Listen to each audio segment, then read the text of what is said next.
Bonjour à tous. Créer, innover, entreprendre en français, c'est autour de ce thème que l'édition 2024 de la Journée internationale de la francophonie a été commémorée hier.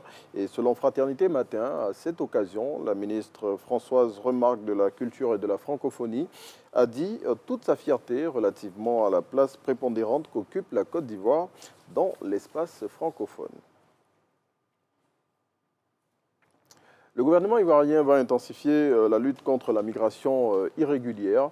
L'annonce a été faite hier par le ministre de la Jeunesse lors d'une cérémonie de remise de chèques à des ex-migrants. Selon le confrère, Mamadou Touré y a décliné la politique des autorités ivoiriennes pour freiner ce phénomène tout en mettant en avant les opportunités qui existent en Côte d'Ivoire pour les jeunes. L'Union africaine réaffirme son opposition au coup d'État en Afrique. Cette posture de l'organisation continentale a été déclinée lors du deuxième forum de réflexion sur les changements anticonstitutionnels de gouvernement à Accra au Ghana. Et selon l'intelligence d'Abidjan qui en parle, Moussa Faki Mahamat, le président de la Commission de l'Union africaine, a martelé à cette rencontre que les coups d'État ne seront jamais tolérés en Afrique. Et puis une enseignante a été tabassée hier au lycée moderne de Cocody par un élève de terminale.